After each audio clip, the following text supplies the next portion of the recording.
Hello, online track में आपका हार्दिक स्वागत है। जैसा कि आप थंबनेल पर देखकर जान चुके होंगे कि आज हम वेरीफाई या recommended by district scholarship committee जिनका आ रहा है उनका स्कॉलरशिप कब आएगा, और दूसरा जिनका रिजेक्ट हो गया है, पेंडिंग हो गया या सस्पेक्ट है तो वो क्या करें कि उनका वेरीफाई हो जाए या फिर उनकी भी स्कॉलरशिप आ जाए। तो आज हम इस सब बारे में चर्चा करने वाले हैं। तो यदि अभी तक आपने इस चैनल को सब्सक्राइब नहीं किया है तो जल्द से जल्द इस चैनल को सब्सक्राइब करिए और हाँ, बेल आइकन दबाना मत भूलिएगा। चलिए हम वीडियो की शुरुआत करते हैं। और हाँ, उससे पहले मैं आपको बता दूं कि हमने जो है टेलीग्राम ग्रुप जो है ज्वाइन किया है, तो आप उसको जो है लिंक डिस्क्रिप्शन और आपको मतलब स्क्रीन पर भी मिल जाएगा और आपको चैनल पर भी मिल जाएगा। तो टेलीग्राम ग्रुप में जरूर जुड़ जाइए, मैं कमेंट बॉक्स में भी पिन कर दूंगा। चलिए अब मैं वीडियो की शुरुआत करता हूँ। सबसे पहले मैं आपको दिखा दूं कि ये मेरा चैनल है।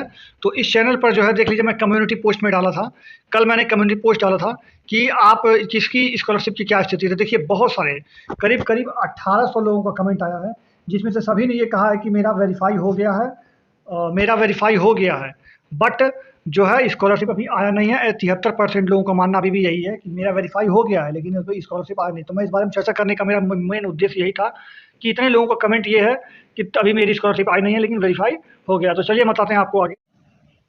जैसा कि आप पोल देख चुके होंगे कि सबसे ज़्यादा वेरीफाई और रिकमेंडेड वाले हैं जिनका स्कॉलरशिप अभी आया नहीं है। तो चलिए मैं सबकी बात करूंगा। सबसे पहले कुछ कमेंट्स देख लेते हैं। देखिए ये कमेंट कर रहे हैं, सर क्रेडिट लिमिट का मतलब क्या है। ये बोल रहे हैं मैं कम से कम जो है अकाउंट खुलवाते समय लोग कहते हैं कि 1000 रुपये जमा कर दीजिए, क्रेडिट लिमिट है। एक्चुअली में ये क्रेडिट लिमिट नहीं होती है। क्रेडिट लिमिट का मतलब ये होता है कि आपने पिछले साल भर में कितना ट्रांजेक्शन करना आपके अकाउंट में अलाउ है। जैसे जनधन के अकाउंट में बहुत कम होता है, जैसे करीब करीब 1 लाख, यानी आपने मान लीजिए 10,000 जमा किया फिर 10,000 निकाल लिया, तो आपका ट्रांजेक्शन कितने का होगा, 20,000 का, क्योंकि 10,000 जमा किया 10,000 निकाला, फिर वही 10,000 जमा किया फिर वही 10,000, ऐसे अगर 5 पर आप कर लेते हैं तो आपका क्रेडिट लिमिट खत्म हो जाता है। यानी 100 200 करके भी देख रहे हैं तो साल भर में बहुत कम होता है क्रेडिट लिमिट। तो जनधन अकाउंट का मतलब ये होता है कि वो आप क्रेडिट लिमिट का मतलब ये होता है कि साल भर में आपने कितना ट्रांजेक्शन किया, रुपया कितना निकाला जमा किया वही होता है। मतलब कहने का ये है कि जमा कितना किया और कितना निकाला, वो कुल मिला जुला करके उसको कहते हैं ट्रांजेक्शन लिमिट, क्रेडिट लिमिट उसको बोलते हैं। तो आप उसको जाके बढ़वा लीजिए बैंक में। तो चलिए मैं आगे बढ़ाता हूँ आपको। सर मेरा वेरीफाई होगा, कब स्कॉलरशिप आएगी, मैं अभी बताता हूँ आपको कब आएगा। फिर देखिए सर मेरा बैंक से वेरीफाई हो गया बट पेंडिंग डिस्ट्रिक्ट से। तो अगर आपका डिस्ट्रिक्ट से पेंडिंग है तो भी मैं बताता हूँ आपको क्या करना है। फिर यहाँ देखिए यहाँ पर रिजेक्ट आ रहा, तो रिजेक्ट आ रहा तो क्या करना है मैं अभी बता रहा हूँ आपको सबको। फिर यहाँ रिस्पांस पेंडिंग पीएफएमएस है, तो आप रिस्पांस पेंडिंग पीएफएमएस है तो आप आधार कार्ड लिंक करवा लीजिए, केवाईसी करवा लीजिए और क्रेडिट लिमिट को बढ़वा लीजिए जल्द से जल्द। तो आपकी स्कॉलरशिप जो है आपके खाते में आ जाएगी और ये जो रिस्पांस पेंडिंग है वो वेरीफाई भी हो जाएगा। ये बोल रही है कि मेरा करंट जो है स्टेटस का जो है कमेटी से मतलब वो है रिकमेंडेड है, तो स्कॉलरशिप कब आएगी। तो ये भी मैं बताता हूँ अभी। देखिए ये एक छात्र हैं जिनका मतलब ये हमारे फ्रेंड्स मतलब समझ लीजिए दोस्त हैं, हमारे भाई हैं। उनका देखिए ये स्कॉलरशिप आया है इतना और इतना, लेकिन वो आ नहीं पाया। Transaction failed due to participate not map the product, इस तरह करके इनका कुछ आ रहा है। तो ये आप कहने का मतलब ये है कि ये आप जल्द से जल्द इसमें इसको क्या करें कि हमारा स्कॉलरशिप आया तो आप इसका स्टेटस प्रिंट आउट निकाल लीजिए जो आया है, और अपने बैंक का पासबुक लेकर के जिला समाज कल्याण विभाग में चले जाइए, एक एप्लीकेशन लिख दीजिएगा, वो लोग वहाँ से फिर वेरीफाई करवा करके वापस से इसको स्कॉलरशिप डलवाएंगे खाते में। और खाता अपना ठीक करवा लीजिए, जाके आधार कार्ड करवा लीजिए, लिंक करवा लीजिए और केवाईसी करवा लीजिए और क्रेडिट लिमिट को बढ़वा लीजिए।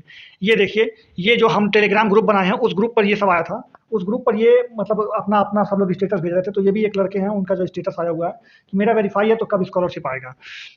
तो मैं आपको बता दूं कि जिनका भी वेरीफाई है या recommended by district scholarship committee ऐसे कुछ लिखा हुआ आ रहा, तो आप निश्चिंत हो जाइए, अपना तीनों काम बैंक में करवा लीजिए, आधार कार्ड लिंक करवा लीजिए, केवाईसी करवा लीजिए और क्रेडिट लिमिट को बढ़वा लीजिए।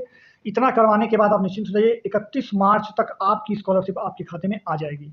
ये श्योर है कि 31 मार्च तक आपकी स्कॉलरशिप आपके खाते में आ जाएगी यदि वेरीफाई है तो। फिर चलिए मैं आपको बता दूं नीचे यहाँ पर देखिए ये भी जो है उस टेलीग्राम ग्रुप में ये अपना स्टेटस शेयर किए थे तो मैं उस पर ले रहा हूँ। इनका देखिए ये भी रिस्पांस पेंडिंग है, ये भी पेंडिंग है, सारा सब कुछ इनका पेंडिंग है। तो पेंडिंग है भाई साहब, रिजेक्ट तो नहीं है। रिजेक्ट कहने का मतलब ये कि उन्होंने जांच कर लिया है, गलत पाया गया, रिजेक्ट कर दिया। लेकिन ये पेंडिंग है, इसका मतलब अभी इस पर जांच हुई ही नहीं है। तो आप 1-2 दिन का वेट कर लीजिए, ये क्लियर हो जाएगा। यदि आज कल में क्लियर नहीं होता तो आप एक बार जिला समाज कल्याण विभाग में जाकर के संपर्क कर लीजिए। फिर मैं बताऊं रिजेक्टेड वालों का। देखिए जिनका रिजेक्ट हो गया है अब उनका जो है, अगर आपको इसमें स्कॉलरशिप चाहिए, स्टेटस वेरीफाई करवाना है, तो आप आज 21 मार्च है सुबह, इसीलिए मैंने वीडियो डाली हुई है, आप आज जाकर के अपना स्टेटस वेरीफाई करवा लीजिए, जिला समाज कल्याण विभाग चले जाइए। और जो जिस रीजन से आपका रिजेक्ट है, जैसे इनमें मार्क्स मिसमैच के कारण रिजेक्ट है, तो अगर मार्क्स मिसमैच का रिजल्ट है तो आप पिछले साल का रिजल्ट ले लीजिए, हाई स्कूल ले लीजिए, इंटर ले लीजिए, जितना भी आपका रिजल्ट है सारा रिजल्ट ले लीजिए, स्टेटस प्रिंट आउट ले लीजिए, इनकम ले लीजिए, आय जाति निवास जो कुछ भी आपके पास, आधार कार्ड, बैंक पासबुक, सब कुछ लगा करके एक एप्लीकेशन लिखकर जिला समाज कल्याण विभाग से जल्द आप संपर्क करिए, आपका वेरीफाई हो जाएगा। फिर चलिए देखिए जैसे इनका पेंडिंग है तो पेंडिंग है तो 2-3 दिन, 1-2 दिन वेट कर लीजिए। अब वरना मैं तो कहूँगा कि वेट मत करिए, आप चले ही जाइए जिला समाज कल्याण विभाग, बोल दिया सर अभी तक पेंडिंग है क्या करें, तो वो लोग बता देंगे। फिर देखिए मैंने आपको कल दोपहर में एक न्यूज़ मतलब आपको एक वीडियो के माध्यम से बताई थी कि छात्रवृत्ति मिलने का आस।